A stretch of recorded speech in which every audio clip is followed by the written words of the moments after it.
اللہ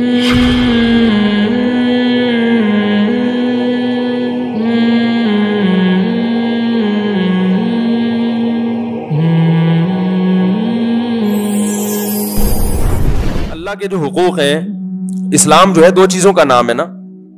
اللہ کا حق، یہ پانی ٹھنڈا تو نہیں ہے، دو قسم کے حق ہیں، ایک ہے اللہ کا حق اور ایک ہے مخلوق کا حق. مخلوق میں جانوروں کے بھی حقوق ہیں اور انسانوں کے بھی. تو جانور کے حق کی زیادہ ویلیو ہے یا انسان کی؟ بولو بھائی، انسان کی. پھر انسان میں جو حق ہے وہ رشتہ داروں کا حق ہے پہلے یا غیر رشتہ داروں کا؟ رشتہ داروں کا. پھر رشتہ داروں میں جو کمزور ہیں ان کا حق زیادہ ہے یا جو کمزور نہیں ہے ان کا زیادہ ہے؟ یقیناً کمزور کا. اور کمزوروں میں جو سب سے بڑا کمزور جس کو اللہ نے قرار دیا ہے، جو بالکل قسمہ پرسی میں زندگی گزارتا ہے، یہ وہ نابالغ بچہ ہے جس کا باپ بچپن میں فوت ہو جائے. کیونکہ باپ سے بڑی نعمت اللہ نے کوئی پیدا نہیں کی ہے. ماں مر جائے تو بھی نقصان ہے، اتنا نہیں ہے جتنا باپ کے مرنے سے ہوتا ہے. ماں سے محبت یقیناً زیادہ ملتی ہے، مگر جو سہارا ملتا ہے نا بچے کو، تربیت، سہارا، اس کی ایجوکیشن اور یہ ہر چیز، اس کی حفاظت، باپ کو پتا ہے کہ بچے پر کہاں کہاں سے نظریاتی حملہ ہو سکتا ہے، کہاں کہاں سے خراب ہو سکتا ہے یہ. اور خاص طور پر اگر وہ بیٹی ہے تو کہاں سے اس کی عزت کو خطرہ ہو سکتا ہے، اس کو کوئی بیوقوف بنا سکتا ہے. تو یہ محافظ اللہ نے کس کو بنایا؟ باپ. اس لیے کہتے ہیں نیچرل گارجن جو ہے نا وہ باپ ہے. تبھی اسلام میں میاں بیوی میں علیحدگی ہو جائے تو عورت بچپن میں تو باپ بچوں کو پال سکتی ہے، جب بچپنا ختم ہو تو شرن پھر وہ باپ کے پاس آتے ہیں. آج کل ہماری عدالتوں میں اس پر بھی عمل نہیں ہوتا.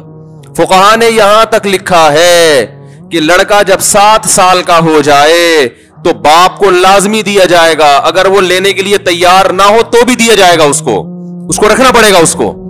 کیونکہ بچے کا فائدہ باپ کے پاس رہنے میں زیادہ ہے، ماں کے پاس رہنے میں زیادہ نہیں ہے. ماں سے ملتا رہے گا وہ یقیناً، لیکن رہے گا کس کے پاس؟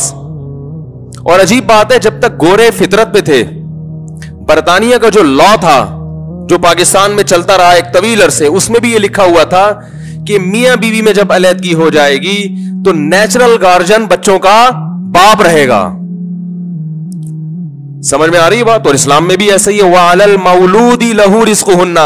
اللہ فرماتے ہیں کہ جس کے لیے بچہ جنا گیا ہے اس پر لازم ہے کہ اس عورت کا خرچہ بھی اٹھائے، بچے کا بھی. تو اللہ کے الفاظ کیا ہے؟ جس کے لیے بچہ جنا گیا، یعنی باپ کو اللہ نے تعبیر کیسے کہ اس کے لیے جنا گیا ہے.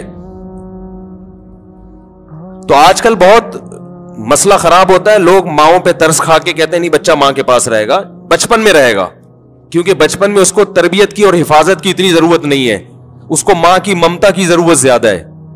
تو علماء نے بیان کیا 7 سال کا لڑکا 7 سال تک ماں کے پاس اور لڑکی 9 سال تک. 9 سال کے بعد لڑکی کس کے پاس آئے گی؟ باپ کے پاس. اور لڑکا 7 سال کے بعد کس کے پاس آئے گا؟ باپ کے پاس. جنرل مشرف سے پہلے ہماری عدالتوں میں بھی یہی لا تھا. سمجھ رہے؟ عدالت میں جو قانون تھا وہ وہی تھا. ہاں جب باپ کے پاس آئے گا تو ماں سے ملتا رہے گا، ہفتے میں 1 دن ماں کے پاس رات بھی گزارے گا. سمجھ رہے؟ ملنے سے کوئی نہیں روک سکتا، لیکن مستقل بنیادوں پہ رہے گا کس کے پاس؟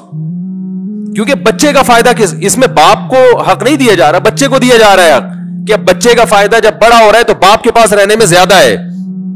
وہ تربیت کرے گا، اخلاق سکھائے گا، اس کو اس کی حفاظت کرے گا، اس کو بزنس سکھائے گا، ایجوکیشن میں دیکھے گا کہ اس کو کس قسم کی ایجوکیشن دینی چاہیے.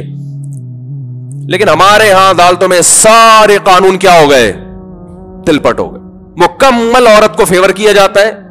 میں مانتا ہوں کہ بہت سے مرد ظالم ہوتے ہیں، عورت پہ ظلم کرتے ہیں، لیکن بہت سے ظالم نہیں بھی ہوتے. عدالت یہ دیکھتی نہیں ہے کہ مرد ظالم ہے یا عادل ہے، کیا ہے. عدالت نے بچے ماں کو پکڑا دیے اور اس کے بعد پوری زندگی باپ ان بچوں کے لیے ترستا رہتا ہے، اسے ٹھینگے کے علاوہ کچھ بھی نہیں ملتا. یہ عملی طور پر عدالت میں یہ ہو رہا ہے. خرچہ سارا باپ پہ ڈال دیتی ہے عدالت. حتیٰ کہ عدالت میں جو ملاقات ہوتی ہے نا اس میں بچوں کو لانے لے جانے کا خرچہ بھی باپ کے ذمے، خرچہ مکمل باپ کے ذمے.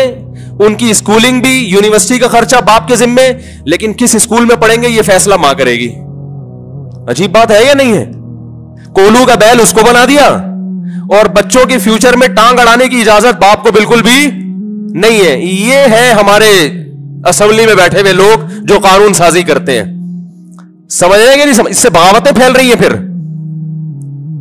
اب بہت سے لوگ میں نے دیکھے کہہ رہے عدالت نہیں جائیں گے, ہم نچائیں گے. اب بچے اگر باپ کے پاس ہے تو باپ کہتا ہے میں نچاؤں گا, کیونکہ مجھے پتا ہے عدالت میں گیا بچے میرے ہاتھ سے گئے, لہذا وہ بچوں کو لے کے کوئی پنجاب بھاگ رہا ہے, بیوی پھر پنجاب کی عدالت میں کیس کرے گی تو کراچی بھاگ کے آ جائے گا. تو آپ خود ایسے قانون بناتے ہو جس سے لوگوں کو ظلم پر مجبور کرتے ہو. اس کو پتا ہے کچھ بھی نہیں ملے گا مجھے ثواب کے علاوہ صبر کے.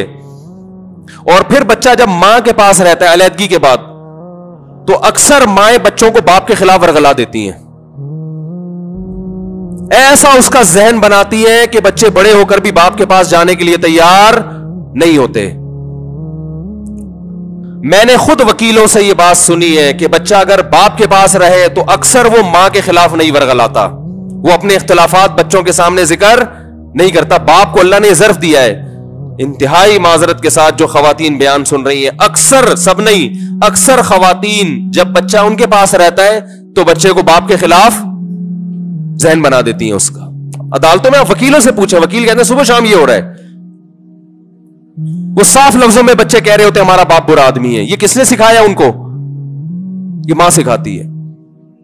تو اللہ کے قانون کو فالو کرو میرے بھائی. سندھ میں بعض علاقوں میں بچیوں کی شادی قرآن سے کر دی جاتی ہے. کوئی کوشش کی جائے کہ اس پہ قانون سازی ہو. اس طرح کے درجنوں مسائل ہیں جو اسلام کے خلاف ہیں, جس میں ظلم ہو رہا ہے. کبھی کسی میں عورت پہ ظلم ہو رہا ہے, کسی میں مرد پہ. حضرت مفتی تقی عثمانی صاحب جب وفاقی شرعی عدالت کے جج تھے, جنرل ضیاء الحق نے وفاقی شرعی عدالت بنائی اور اس کا جج بنا دیا حضرت مفتی تقی عثمانی صاحب کو.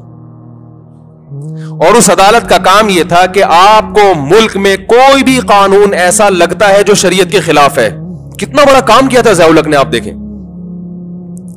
تو آپ وفاقی شرعی عدالت میں ایک سادہ پیپر پہ ایک دعویٰ لکھیں کہ سپریم کورٹ نے یہ فیصلہ کیا ہے یا ہائی کورٹ نے یہ فیصلہ کیا ہے, اور یہ فیصلہ قرآن و سنت کے خلاف ہے. اور اس پر آپ قرآن و سنت کے دلائل لکھیں, قرآن و سنت سے بھی لکھیں, فقہا سے بھی لکھیں, اور آپ کیس دائر کریں. وفاقی شرعی عدالت آپ کا کیس سنے گی, سماعت کرے گی. اگر اس کو یہ لگا کہ واقعی یہ خلاف شریعت ہے, وفاقی شرعی عدالت فیصلہ کر کے سپریم کورٹ کو نوٹس بھیجے گی اس قانون کو 6 مہینے کے اندر اندر بولو بھائی تبدیل کیا جائے. اگر سپریم کورٹ نے اس پہ ایکشن نہیں لیا تو 6 مہینے بعد وہ قانون خود بخود کا لگم ہو جائے گا.